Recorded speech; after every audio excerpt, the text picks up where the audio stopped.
सबसे पहले आप अपना नाम बताइए। अमन आकाश। ओके, और आपका ये कौन सा अटेम्प्ट है, मीडियम क्या था? ये मेरा 6th अटेम्प्ट है, 3rd अटेम्प्ट इंटरव्यू पर है। ओके। और मेरा मीडियम इंग्लिश रहा। ऑप्शनल क्या था? ऑप्शनल पहले 4 अटेम्प्ट में मैथ्स था, लास्ट के 2 अटेम्प्ट से सोशियोलॉजी रखा हूँ मैं। ओके, तो गाइस आपको पता होगा सर के साथ मैंने पहले भी इंटरव्यू किया था मेंस के टाइम पर, वो काफ़ी पॉपुलर वीडियो हुआ।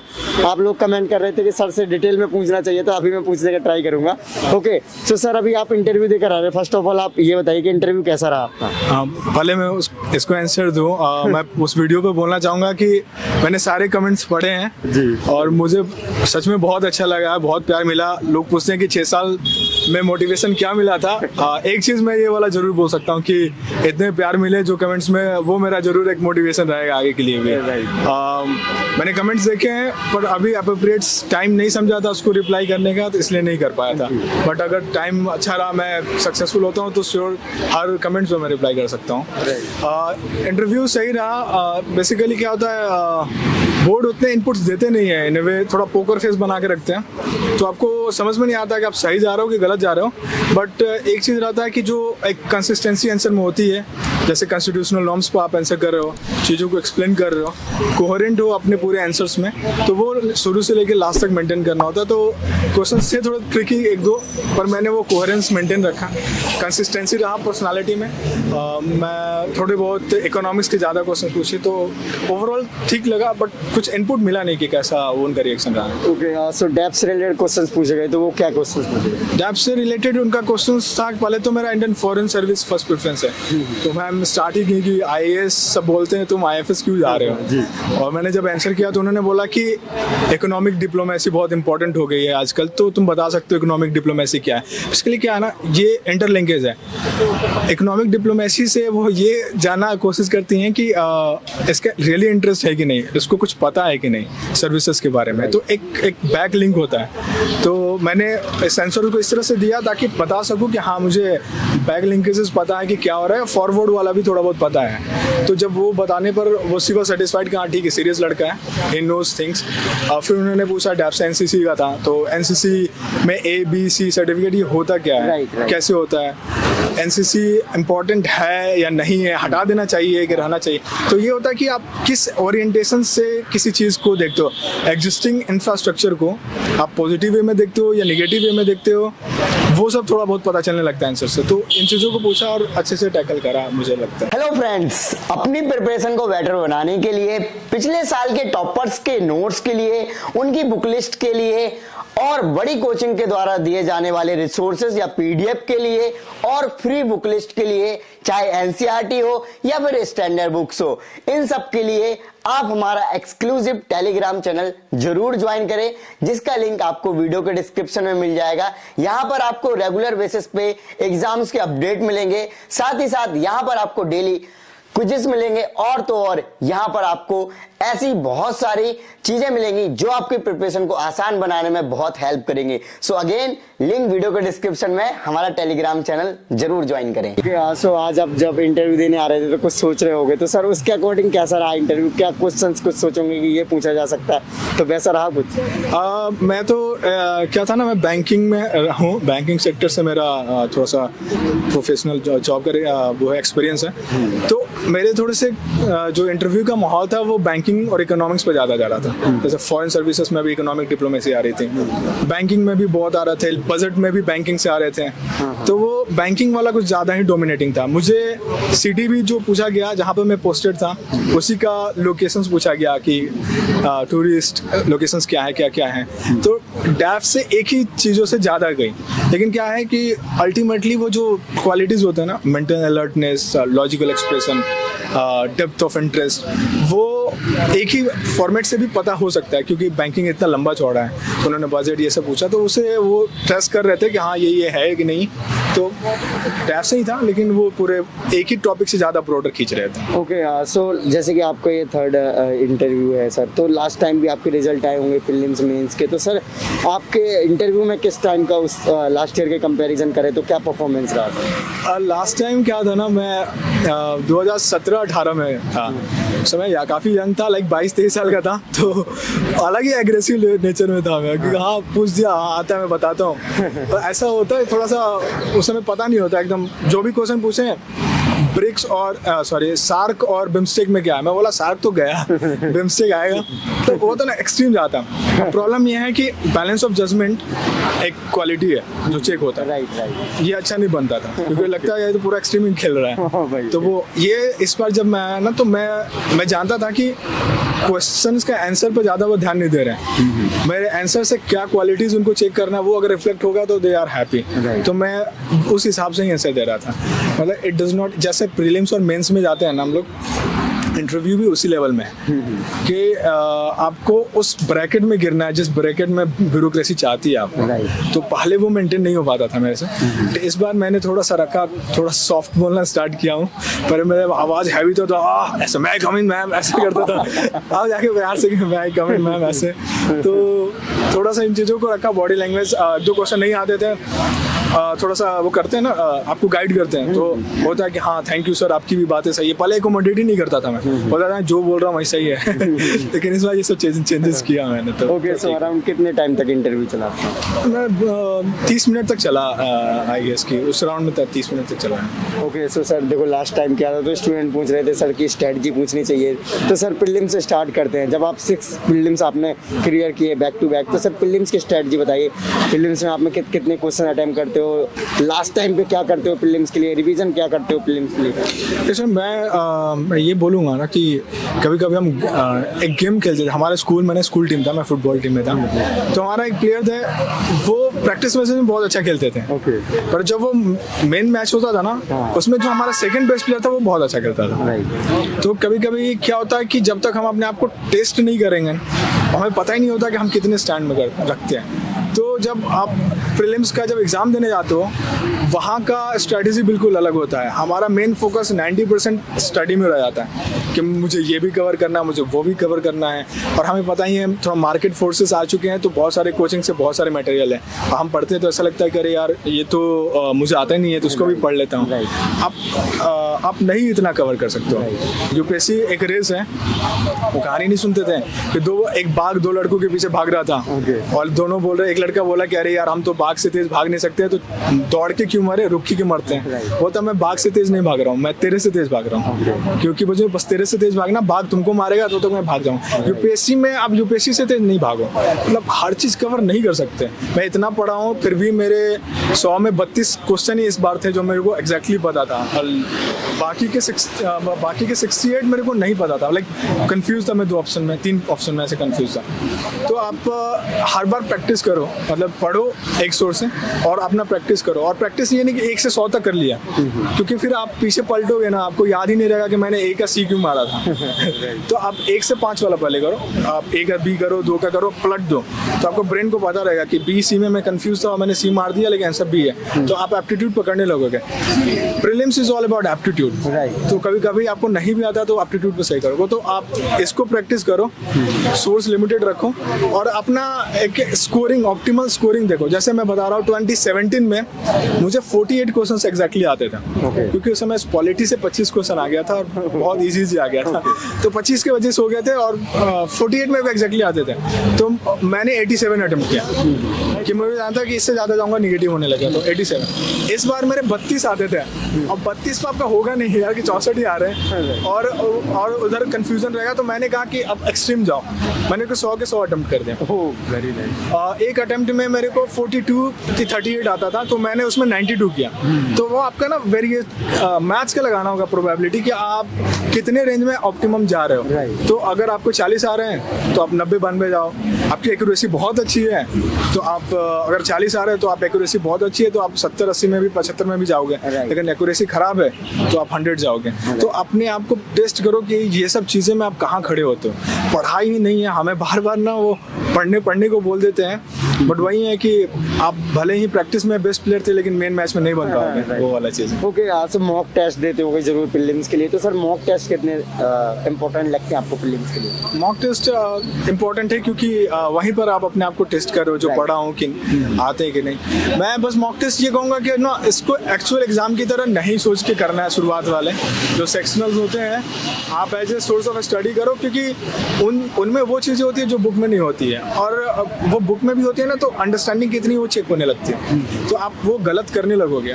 कोई ऐसे मॉक्स होते हैं जो आप गलत करने लगोगे, फिर आपको पता चला कि आप पॉलिटी वाले बहुत अच्छा कर रहे थे, इन्वायरमेंट वाले में आपकी लग रही थी, आपको समझ में नहीं आ रहा था क्या हो रहा है, या एंशिएंट हिस्ट्री आपकी ठुक गई और आपके मॉडर्न हिस्ट्री आपके बहुत अच्छे मार्क्स आ रहे थे। तो आपको एक एरिया भी पता चलने लगेगा कि ये वाला थोड़ा वर्क करना है, ये वाला थोड़ा कम करना है, और इनके हिसाब से पढ़ो।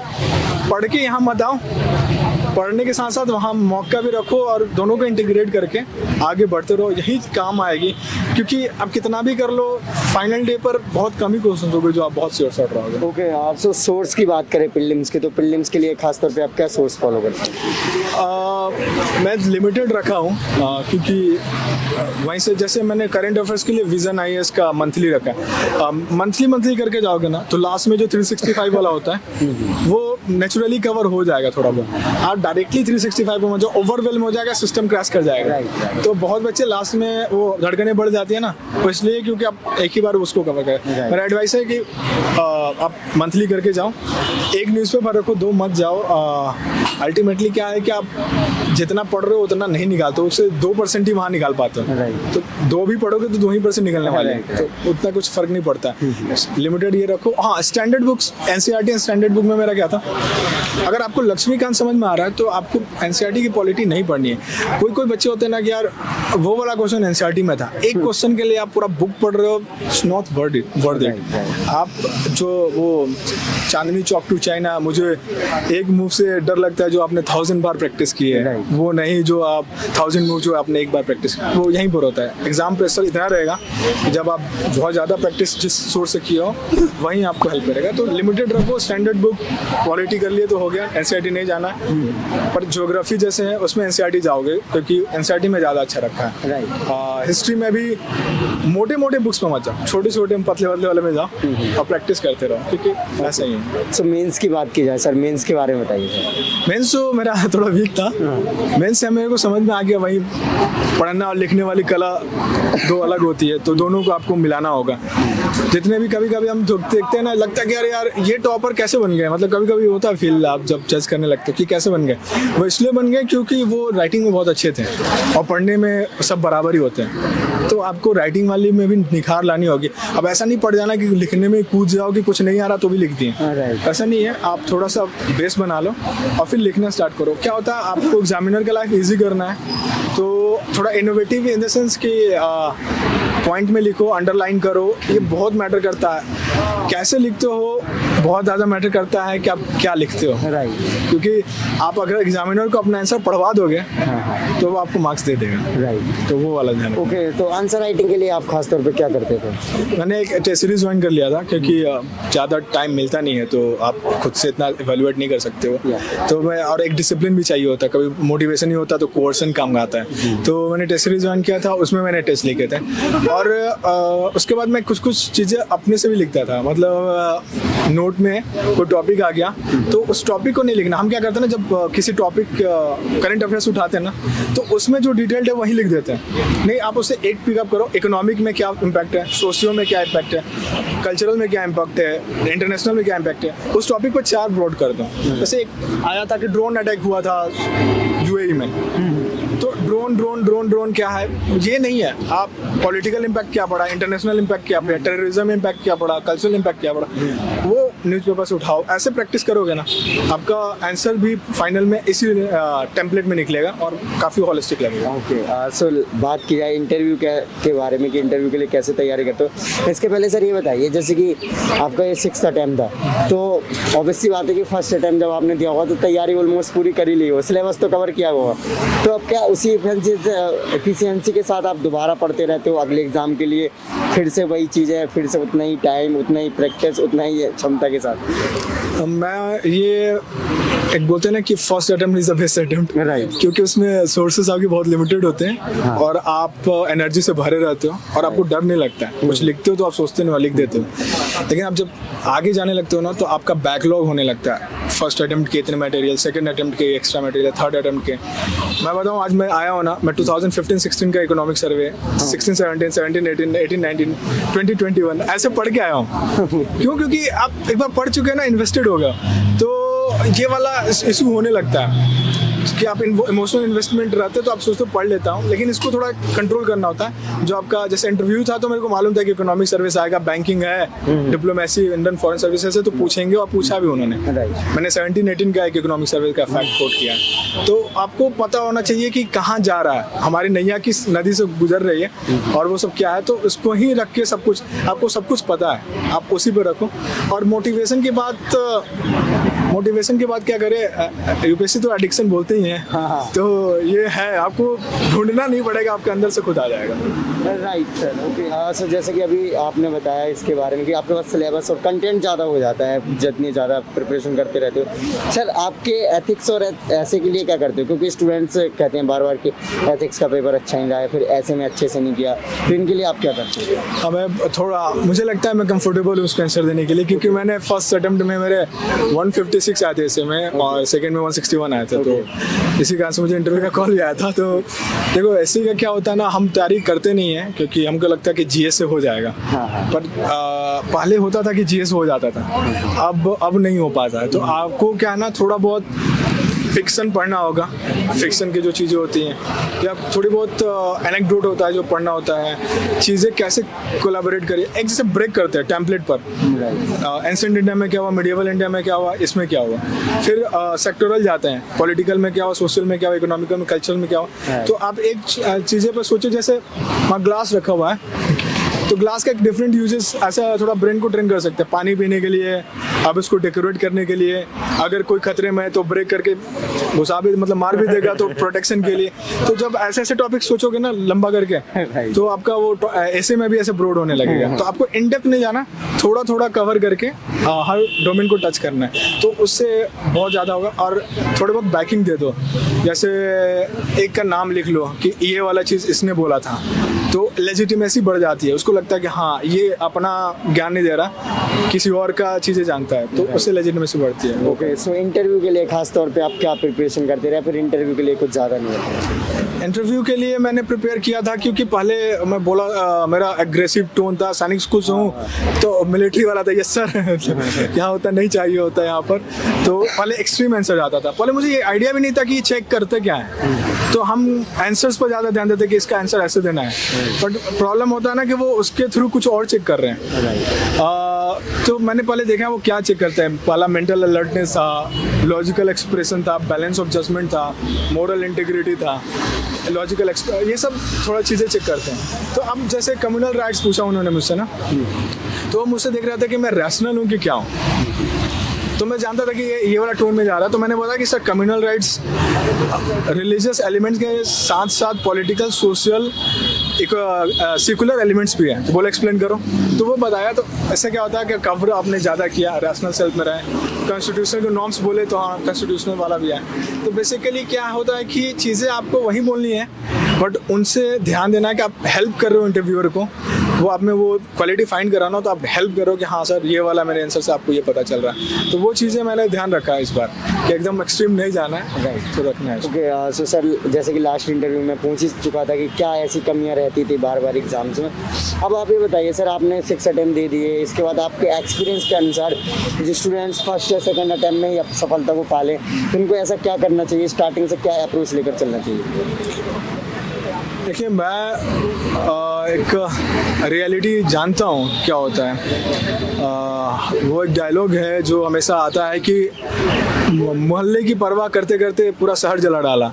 तो हम जब आते हैं ना एक पहला दूसरा अटेम्प्ट में, तो हम बैकअप के लिए भी बहुत सोचते हैं, क्योंकि हम मिडिल क्लास से आते हैं, तो हमें लगता है कि एसएससी भी कर लेते हैं, आईबी भी कर लेते हैं, वो सब, तो थोड़ा सा ध्यान भटकता है। तो मेरा पहला सलाह ये रहेगा कि जब यूपीएससी की तैयारी करने आ रहे हो तो चाहे कितनी भी सरकमस्टांसेस हो, ये रखो कि 9 महीने आपको इस एग्ज़ाम को पूरा हॉलिस्टिकली देना है। आप पूरा 9 महीने डेडिकेट करो, उसके बाद बैकअप जाना। मतलब 9 महीने में जब पूरा कवर कर लोगे ना, फिर आप बैकअप के लिए भी करोगे तो आपका इतना ये प्रिपेयर रहेगा कि हर दिन बस 4-5 घंटे भी दोगे ना, तो ये आपका स्ट्रक्चर मेंटेन रहेगा। लेकिन आप स्टार्टिंग में आके इस एग्ज़ाम के साथ साथ 4 एग्ज़ाम के लिए और करोगे, ये 9 महीने से 3 साल चला जाएगा और आपको पता भी नहीं चलेगा। तो ये वाला एडवाइस मैं सबसे कहूँगा कि आ रहे हो, मैं जानता हूँ हम किस बैकग्राउंड से आते हैं, बहुत डिफिकल्ट होता है, लेकिन प्लीज़ इसको ध्यान रखना, नहीं तो लंबा चला जाएगा।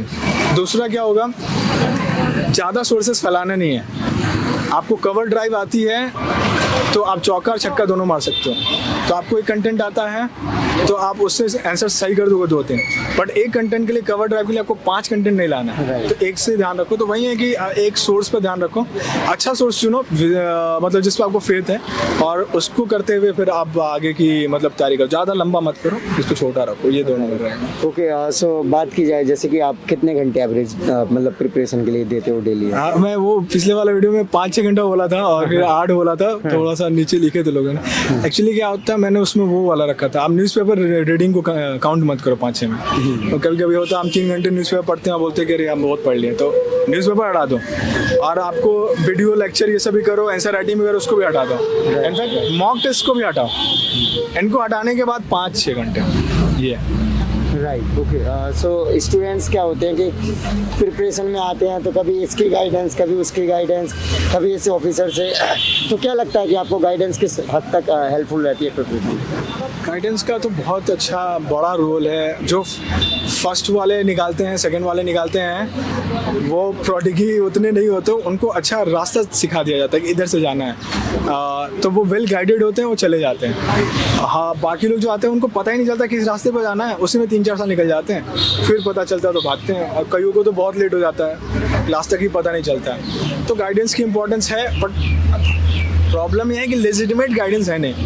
मतलब अब अभी मैं ही खुद भाषण दे रहा हूँ, कितनी लेजिटिमेसी है मेरे को खुद नहीं पता है। तो वही है कि थोड़ा सा अब इसमें कोई, मुझे भी अभी आइडिया नहीं कि कैसे इसको फिल्टर आउट करें। हम बहुतों को सुनते हैं, बहुत कंफ्यूज हो जाते हैं। मेरा बस यही होगा कि आप सुनो सबकी, करो अपनी। आपको पता है कि ये जो बोल रहा है ये मेरे पर लागू होगा कि नहीं होगा। अगर लागू होगा तो इम्प्लीमेंट कर लो, नहीं होता है तो फिल्टर आउट कर दो, हटा दो। राइट। ओके, सो ये प्रिपरेशन है काफ़ी लंबी हो जाती है, बहुत सारे स्टूडेंट बाकी चीज़ों से कट हो जाते हैं, मतलब अपनी हॉबीज़ को ध्यान नहीं देते हैं, फिर एक दूसरे से मिलना, फ्रेंड सर्कल को छोड़ के, मतलब तो क्या ये जायज़ है? मतलब किस तरीके से करना चाहिए इन चीज़ों को? देखिए, लाइफ में एक कोर एस्पेक्ट होता है, एक पेरिफेरी, सेमी पेरिफेरी होता है। तो जब आप प्रिपरेशन में रहते हो तो आपके जो कोर एस्पेक्ट में जो लोग हैं वो से आप टच में रहोगे, कभी उनका साथ नहीं छूटेगा। सेमी पेरिफेरी, पेरिफेरी वाले छूटते हैं तो वो ठीक है, जब आप निकाल लोगे तो उनके साथ जाना ही है। तो अभी उसके लिए उतना वरी मत कर जाओ, आप कोर पर अपना ध्यान दो, जो आपके लाइफ में बैलेंस लाते हैं वही इंपॉर्टेंट है अभी के लिए। और जब आप एक बार सक्सेसफुल हो जाओगे तो फिर सबका साथ है ही, तो उन चीज़ों को लेकर चलो। ओके, सो लास्ट में सर नए स्टूडेंट्स उनको क्या मैसेज देना चाहोगे सर? नए स्टूडेंट्स को तो यही मैसेज करूँगा कि आप, मेरा वही मेथड है कि आप पढ़ाई जो कर रहे हो, पढ़ाई के साथ साथ आप दूसरे एस्पेक्ट वाले, जो एग्ज़ाम वाले जो एस्पेक्ट हैं कि मॉक टेस्ट करना, लिखना, उनको भी करना होगा। 90% पढ़ाई मत करने लगो और 10% प्रैक्टिस, वो नहीं चलेगा, बट थोड़ा सा बैलेंस रखो। और वो भी नहीं है कि मैंने बोल दिया तो आज पढ़े आज ही आंसर राइटिंग करती है, वो डाला नहीं। आपको थोड़ा कंटेंट चाहिए तभी लिख पाओगे थोड़ा सा। तो एक हर चीज़ का समय है, तो उनके साथ चलो। एक को कभी भी हावी मत होने दो, तो सिर्फ पढ़ाई हावी नहीं होने दो, मॉक हावी नहीं होने दो, सबको बैलेंस लेके चलो। Right sir, one more thing और सर, जैसे कि क्या होता है, सेल्फ स्टडी है, और सर जो कोचिंग इंस्टीट्यूट्स हैं बहुत सारा मटेरियल, तो क्या अभी भी सेल्फ स्टडी यूपीएससी में सही रहेगा? इसका आंसर बहुत कॉम्प्लेक्स है, इसमें लीनियर आंसर नहीं है, कॉम्प्लेक्स आंसर है। कई हम लोग आते हैं ना जो इतने अच्छे बैकग्राउंड से नहीं होते कई लोग, तो और जैसे हम लोग बिहार से आते हैं जैसे, तो सॉरी, फैक्ट पे ज़्यादा रहते हैं। पानीपत का बैटल कब हुआ, ये कब हुआ, तो हम अभी भी पढ़ते तो वही चीज़ें पढ़ते हैं पानीपत के बैटल को। पर प्रॉब्लम है कि यहाँ पर एनालिटिकल होता है, तो ऐसे में गाइडेंस की जरूरत पड़ने लगती है कि हम अपने एजुकेशन बैकग्राउंड वालों को ही पिकअप करते हैं, यहाँ डिमांड कुछ और है। तो मेरा ये कहना है कि आपकी अगर इकोनॉमी साथ दे रही है, अगर आपका थोड़ा सा गाइडेंस वीक है, तो कोचिंग वाले थोड़ा बहुत इजी रखेंगे आपके लिए, नो डाउट कि आपको इजी करेंगे, but at the same time सबकी लेजिटिमेसी इतनी सही नहीं है। और सेल्फ स्टडी में होता है, लेकिन आपको एफर्ट लगाना पड़ेगा, थोड़ा सा बहुत ज़्यादा एफर्ट लगता है। तो कोई हाँ कोई ना नहीं है, आप पर डिपेंड है आप कौन से सर्कमस्टेंसेस में, और आपको खुद पता है कि आपको चाहिए कि नहीं है। हम कभी कभी दूसरे के मुंह से सुन के अपना वो करवाना चाहते हैं, जैसे हम सुनना चाहते हैं कि हमें कोचिंग के बिना भी कर लेंगे, तो हम चाहते हैं कि कोई दूसरा बोल दे कि हाँ कोचिंग के बिना भी हो जाए। मैं ये वाला नहीं बोलूँगा, मैं बस बोलूँगा कि आप जिस कंडीशन में हो वो आप ही जानते हो, और आपके रिसोर्सेज के अनुसार आप जा सकते हो या नहीं जा सकते हो, उस पर आप पर। ओके, सो आप दिल्ली में रहते हो, तो सर हेल्थ कितनी इंपॉर्टेंट है, क्योंकि हेल्थ को लेकर स्टूडेंट्स काफ़ी प्रॉब्लम में रहते हैं। हाँ, हेल्थ बहुत है। मैं बीमार, मेरा दिक्कत होता था, मैं पिछले अटेम्प्ट में बीमार हो जाता था। मैंने इस पर थोड़ा सा रखा कि जैसे लास्ट में मैंने खाने पर ध्यान रखा है कि कोल्ड ड्रिंक वगैरह नहीं पीना है, मैं पी लेता था और बीमार पड़ जाता था। बारिश में भीगना नहीं अगर बारिश है तो, और ऐसे तो इन चीज़ों छोटी छोटी चीज़ों को ध्यान रखना कि आपका हेल्थ भी बहुत इंपॉर्टेंट है। और एग्ज़ाम उतना भी तपस्या टाइप से नहीं है, आपका जब थोड़ा सा एजी पीरियड आ रहा है तो आप खेलने भी चले जाओ, दौड़ने भी चले जाओ, उसको मेंटेन रखो। और पार्ट एंड पार्सल ऐसा कुछ नहीं है कि हम तैयारी कर रहे हैं तो योगी वाली जीवन जी रहे हैं, वैसा तो है नहीं। हम नॉर्मली है, बस अपना पढ़ाई पर फोकस ज़्यादा रहता है, एक कोर पर हम ज़्यादा ध्यान देते हैं, तो वैसा ही लेके लाइफ को चलना है normally. Okay, so thank you so much sir, मैं विश करूंगा कि आप फाइनलिस्ट में आए टॉप रैंक के साथ। Thank you so much, all the best. Thank you so much, thank you so much भाई। हेलो फ्रेंड्स, अपनी प्रिपरेशन को बेटर बनाने के लिए, पिछले साल के टॉपर्स के नोट्स के लिए, उनकी बुक लिस्ट के लिए और बड़ी कोचिंग के द्वारा दिए जाने वाले रिसोर्सेज या पीडीएफ के लिए और फ्री बुक लिस्ट के लिए, चाहे एनसीईआरटी हो या फिर स्टैंडर्ड बुक्स हो, इन सब के लिए आप हमारा एक्सक्लूसिव टेलीग्राम चैनल जरूर ज्वाइन करें, जिसका लिंक आपको वीडियो के डिस्क्रिप्शन में मिल जाएगा। यहां पर आपको रेगुलर बेसिस पे एग्जाम्स के अपडेट मिलेंगे, साथ ही साथ यहां पर आपको डेली क्विज़ेस मिलेंगे, और तो और यहां पर आपको ऐसी बहुत सारी चीजें मिलेंगी जो आपकी प्रिपरेशन को आसान बनाने में बहुत हेल्प करेंगे। सो अगेन लिंक वीडियो के डिस्क्रिप्शन में, हमारा टेलीग्राम चैनल जरूर ज्वाइन करें।